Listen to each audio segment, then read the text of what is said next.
안녕하세요. 평범한 주부였던 저의 이야기를 들려드리려 합니다. 오늘 세상을 떠난 시어머니의 유언장을 듣게 됐습니다. 평생 저를 무시하고 모욕하고 가족이라 부르지 않던 분.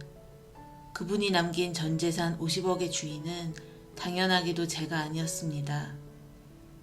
친척들은 씩 웃었고 남편은 고개를 푹 숙였습니다. 그런데 저는 웃고 있었습니다. 왜냐고요? 이 모든 건 제가 설계한 판이었으니까요. 12년 전 25에 결혼한 순진한 신부는 더 이상 없습니다. 지금의 저는 완벽한 복수를 완성한 여자입니다. 어떻게 이런 일이 가능했을까요? 차근차근 말씀드리겠습니다. 안녕하세요, 어머니. 처음 시어머니를 만난 날 저는 정중히 인사를 드렸습니다. 하지만 돌아온 건 차가운 시선뿐이었죠. 네 친정이 어디라고 했지? 아, 참 기대 안 하는 게 낫겠다. 정수야, 너 정말 이해를 결정한 거니? 시어머니는 제 앞에서 대놓고 한숨을 쉬었습니다. 저희 친정은 시골에서 작은 농사를 짓는 평범한 집안이었거든요. 시댁은 서울 강남에 빌딩과 아파트를 가진 부유한 집안이었고요. 어머니, 지영이 좋은 애예요. 대학도 인서울여대 나왔고 그게 뭐 대단한 학교라고. 첫날부터 저는 격이 다른 사람 취급을 받았습니다. 결혼 후 신혼집은 시댁에서 10분 거리에 있는 아파트였습니다. 시어머니는 매일같이 저희 집에 오셨고, 아니, 정확히는 검열을 오신 거였죠. 밥은 제대로 해주고 있어? 우리 정수 살이 빠진 것 같은데. 에이, 청소는 이렇게 하는 게 아니야. 구석구석 먼지가 그대로네. 빨래는 왜 이렇게 널었어? 우리 정수 셔츠 구겨지잖아. 매일 지적당하는 게 일상이었습니다. 남편은 그런 어머니를 말리기는커녕 오히려 제게 말했어요. 그냥 넘어가. 어머니 원래 그런 분이야. 네가 조금만 참으면 돼. 참으라고요? 매일 모욕당하면서 참으라고요? 명절은 정말 지옥이었습니다. 새벽 4시에 일어나서 음식 준비를 해도 늘 뭔가 부족했어요. 어우, 이 나물 왜 이렇게 짜? 완전히 망쳤네. 저는 또 왜 이렇게 두꺼워? 이 기름만 먹고 있네, 우리. 아니, 차례상 차리는 것도 제대로 못해? 이거 순서가 바뀐 거거든? 큰형수와 작은형수는 시어머니 앞에서는 저를 도와주는 척 하면서도 뒤에서는 비웃었습니다. 시댁 가족들은 12명이었습니다. 시어머니를 비롯해서 큰 아주버님 부부, 작은 아주버님 부부, 그리고 조카들까지 저 혼자서 모든 사람들의 눈치를 봐야 했어요. 2010년 추석날 제가 임신 6개월 때였습니다. 배가 불러서 움직이기도 힘든 상태였는데 시어머니는 저에게 전부치기를 시키셨어요. 임신했다고 일 안 할 건 아니지? 우리 때는 임신해도 다 했어. 뜨거운 기름 앞에서 몇 시간을 서 있으니 다리가 퉁퉁 붓고 어지러웠습니다. 그런데 그때 시어머니가 결정적인 말을 했어요. 넌 죽어도 우리 재산엔 손 못 댄다. 그냥 애나 낳아서 뒷바라지나 해. 그게 네가 할 일이야. 그 순간 뭔가 제 머릿속에 딸깍 하는 소리가 났습니다. 더 이상 참을 수 없다는 그런 소리였어요. 그날 밤 저는 처음으로 계획을 세우기 시작했습니다. 추석이 지나고 한 달 후 저는 아이를 잃었습니다. 무리한 집안일과 스트레스가 원인이었어요. 집에서 의식을 잃고 쓰러져 응급실에 실려갔을 때도 시어머니는 이렇게 말했습니다. 아휴, 애 하나도 제대로 못 지키네. 한심해, 한심해. 그때 저는 깨달았어요. 이 집에서는 제가 사람 취급을 받을 수 없다는 걸. 그렇다면 방법을 바꿔야겠다고. 상처받은 마음을 추스르면서 저는 새로운 사람이 되기로 결심했습니다. 겉으로는 더욱 순종적인 며느리가 되었지만 속으로는 냉철한 계획을 세우기 시작했어요. 아이를 잃고 난 후 저에게는 시간이 생겼습니다. 시어머니는 쓸모없는 며느리라며 저를 더욱 무시했지만 저는 그 시간을 활용했어요. 법학 관련 책들을 읽기 시작했습니다. 상속법, 민법, 부동산법. 처음에는 어려웠지만 점점 이해되기 시작했어요. 특히 상속과 관련된 부분들이 흥미로웠습니다. 유언은 유언자의 진정한 의사에 따라 작성되어야 한다.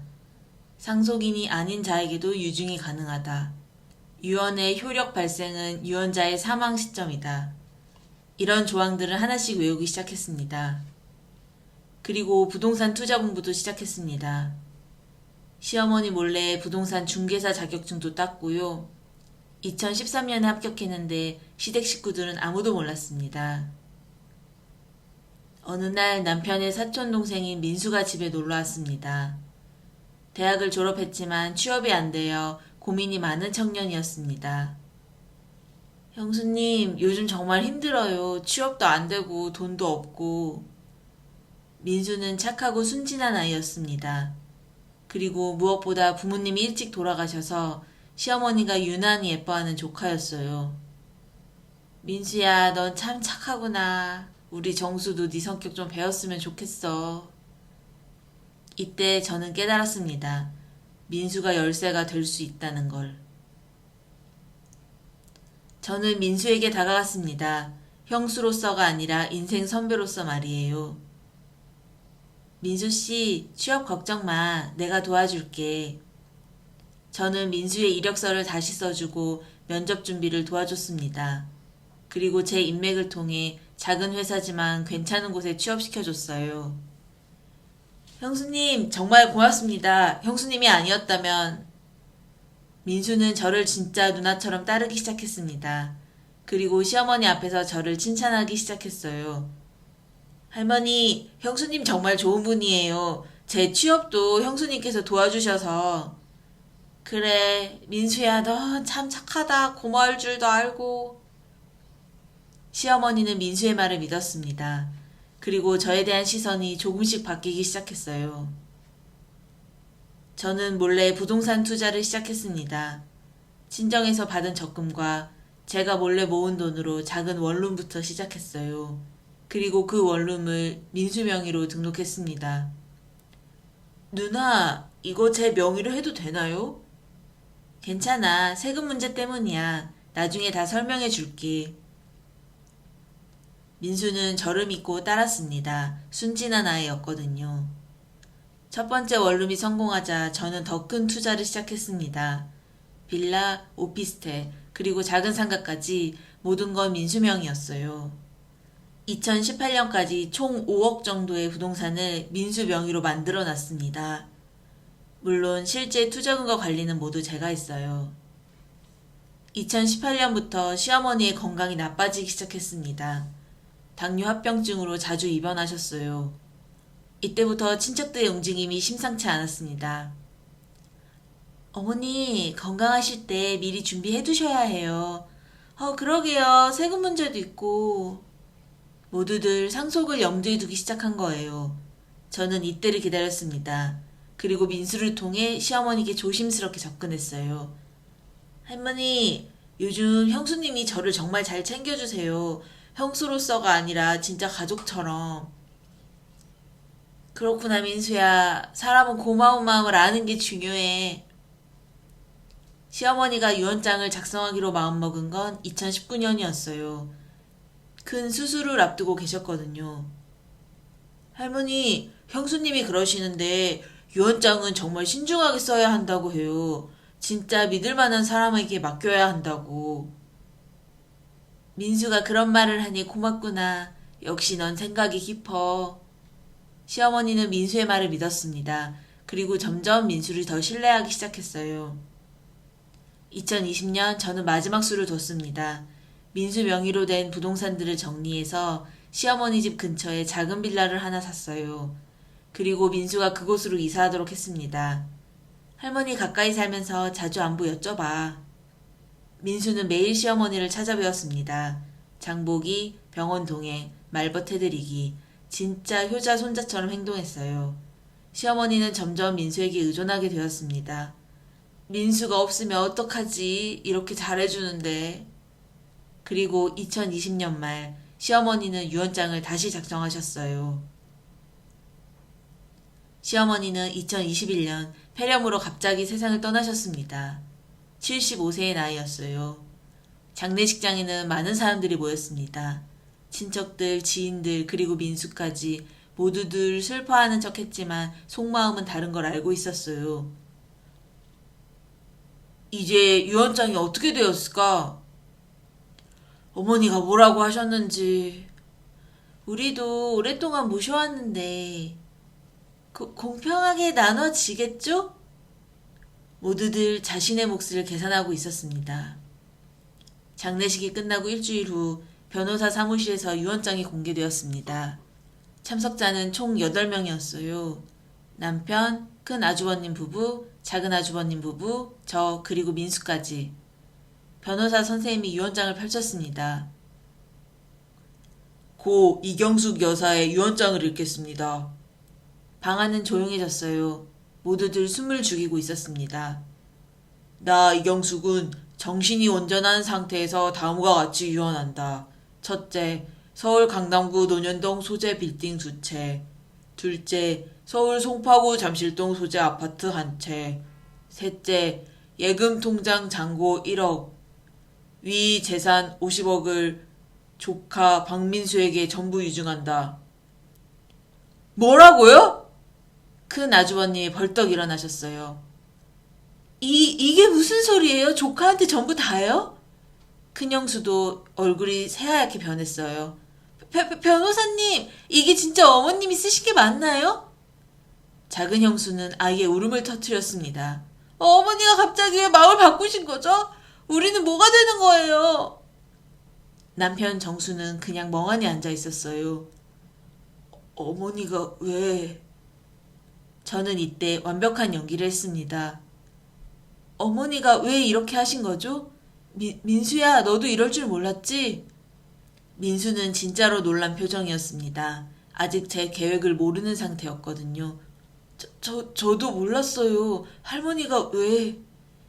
변호사 선생님이 설명했습니다. 고인께서는 작년 12월에 이 유언장을 작성하셨습니다.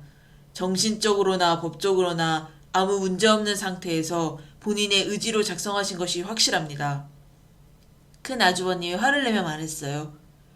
이건 말도 안 돼. 우리가 평생 모셨는데 조카한테 다 준다고? 이건 소송해야 돼요. 이건 정상적인 유언이 아니야. 큰 형수도 동조했습니다. 맞아요. 어머니 정신이 온전하지 않으실 때 쓰신 거 아니에요? 하지만 변호사는 단호했습니다. 고인께서는 의사 능력이 아무런 문제가 없으셨고 증인도 2분이 계십니다. 법적으로 완전한 유언입니다. 저는 속으로 웃고 있었어요. 제가 2년 동안 준비한 계획이 완벽하게 작동되고 있었거든요. 민수는 진짜 당황해하고 있었습니다. 누나, 저 어떻게 해야 해요? 이거 너무 부담스러워요.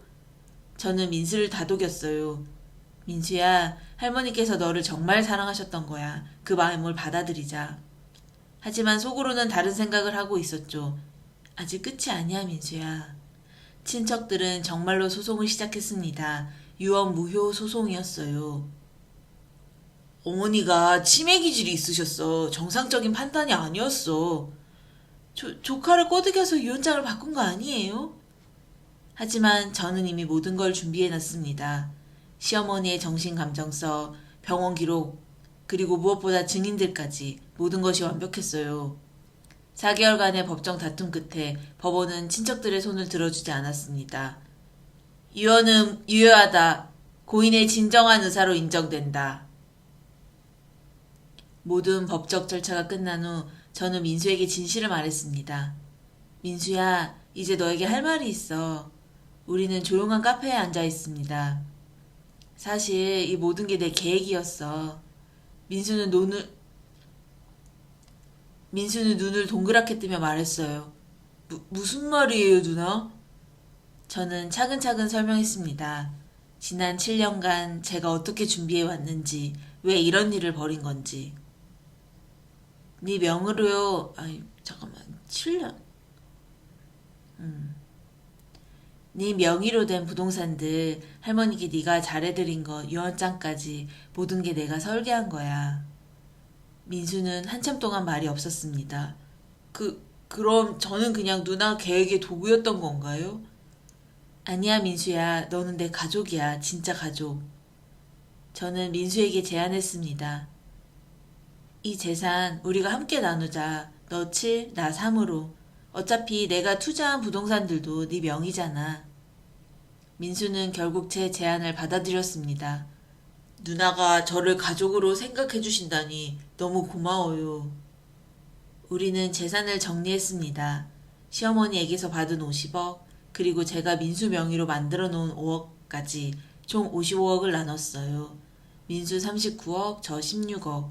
공정한 분배였습니다. 남편은 아직도 상황을 이해하지 못하고 있었어요. 당신이 정말 이런 일을 계획한 거야? 응, 12년 동안. 왜 나한테는 말 안 했어? 저는 남편을 똑바로 바라보며 말했습니다. 당신이 언제 내 편이었어? 어머니가 날 무시할 때 당신은 어디 있었어? 남편은 아무 말도 할 수 없었습니다. 2021년 저는 혼자 시어머니의 무덤을 찾았습니다. 어머니, 차가운 바람이 불고 있었죠. 12년 동안 저를 무시하셨죠. 가족이라고 생각하지 않으셨죠. 저도 이제 어머니를 가족이라고 생각하지 않겠어요. 우리는 이제 남남입니다. 어머니 재산으로 제가 행복하게 살겠어요. 저를 무시하지 않는 사람들과 함께요. 2022년 새해 저는 새로운 삶을 시작했습니다. 작은 카페를 열었어요. 민수네 카페라고 이름 지었습니다. 민수와 함께 운영하는 카페였거든요. 남편과는 결국 이혼했습니다. 12년 동안 저를 지켜주지 못한 남자와 더 이상 함께 살 이유가 없었습니다. 미안해, 지영아. 그때 내가... 이제 됐어요. 우리 각자 다른 길 가요. 위자료로 1억을 받았습니다. 남편도 어느 정도 양심은 있었나 봐요. 민수는 정말 착한 아이였어요. 약 40억이라는 큰 재산을 얻었지만 전혀 변하지 않았습니다. 누나, 저 어떻게 이 돈을 써야 할지 모르겠어요. 천천히 생각해. 급할 거 없어. 민수는 일부 돈으로 투자하고 일부는 사회에 기부했습니다. 정말 바른 아이였어요. 그리고 저와 카페도 함께 운영하면서 진짜 남매처럼 지내고 있습니다. 누나, 그때 누나가 저를 이용한 거 맞죠? 맞아. 하지만 지금은 달라. 어떻게 다른데요? 그때는 복수를 위해서였지만 지금은 정말 가족이니까. 민수는 웃으며 고개를 끄덕였습니다. 카페는 생각보다 잘 되고 있어요. 동네 사람들이 자주 오시고 분위기도 좋습니다. 민수는 카페 일 외에 부동산 투자도 계속 하고 있어요. 제가 가르쳐준 노하우를 활용해서 꽤 성공적으로 하고 있습니다. 누나, 투자는 정말 어려워요. 누나가 12년 동안 혼자 이런 걸 했다니 대단해요. 너도 이제 잘하고 있잖아. 시댁가족과는 완전히 연락이 끊어졌어요. 그들은 여전히 저를 원망하고 있겠지만 저는 더 이상 신경 쓰지 않습니다. 지금 저는 39세입니다. 새로운 사랑도 만났어요. 카페 단골 손님이었던 분인데 얼마 전부터 좋은 인연이 되었습니다. 지영씨, 처음에는 조용해 보이셨는데 알고 보니 대단한 분이네요. 그런가요? 12년을 참고 기다려서 완벽한 복수를 했다니 보통 사람은 못할 일이에요. 그는 제 과거를 알고도 이해해 주었어요. 그리고 저를 있는 그대로 받아들여 주었습니다. 가끔 과거를 돌아봅니다. 정말 복수가 필요했을까요? 하지만 후회는 없어요. 12년 동안 무시당하고 모욕당했던 시간들, 그 시간이 저를 강하게 만들었습니다. 복수는 차갑게 먹어야 제맛이다라는 말이 있죠. 정말 맞는 말이에요. 뜨거운 감정으로 덤벼들었다간 실패했을 거예요. 차갑게, 냉정하게, 오랜 시간을 들여 준비했기 때문에 성공할 수 있었던 거죠. 가끔 시어머니 생각이 나요. 원망은 없어요. 오히려 고마운 마음까지 듭니다. 시어머니가 저를 그렇게 대하지 않았다면 저는 지금처럼 강한 사람이 되지 못했을 거예요. 독립적이고 현명하고 계획적인 사람이 되지 못했을 거고요. 어머니, 저를 이렇게 만들어주셔서 감사해요. 이제는 정말 그런 마음입니다. 혹시 이 이야기를 듣고 계신 분들 중에 저와 비슷한 상황에 계신 분이 있을까요? 무시당하고 모욕당하고 가족이라는 이름으로 괴롭힘당하고 계신 분이 있다면 기억하세요. 참는 건 복수가 아닙니다. 준비가 복수입니다. 때로는 그냥 떠나는 것도 용기죠. 때로는 맞서 싸우는 것도 필요하고요. 중요한 건 본인이 행복해지는 길을 선택하는 겁니다. 저는 12년을 기다렸지만 여러분은 더 빠른 해답을 찾으실 수 있어요. 누구도 여러분을 함부로 대할 권리는 없습니다. 가족이라는 이름으로, 시댁이라는 이유로, 그 어떤 명분으로도 여러분의 인격을 무시할 권리는 아무에게도 없습니다. 당신은 소중한 사람입니다. 존중받을 자격이 있는 사람이에요. 그것만은 절대 잊지 마세요. 지금 저는 정말 행복해요. 과거의 고통이 없었다면 지금의 행복도 없었을 겁니다. 모든 경험이 저를 지금의 저로 만들어준 거니까요. 결국 인생은 어떻게 마무리하느냐가 중요한 것 같습니다. 저는 제 이야기를 행복하게 다시 시작하고 있습니다. 여러분도 각자의 이야기를 행복하게 마무리하시길 바래요. 그리고 혹시 힘든 시간을 보내고 계신다면 지금은 끝이 아니라 새로운 시작을 위한 준비 시간일지도 모른다는 것을 기억해 주세요. 저의 12년이 그랬던 것처럼요. 이 사연에 공감하셨다면 구독과 좋아요 부탁드려요. 그리고 비슷한 경험을 가지신 분들의 이야기도 댓글로 남겨주시면 감사드리겠습니다. 다음 이야기에서 또 만나요. 감사합니다.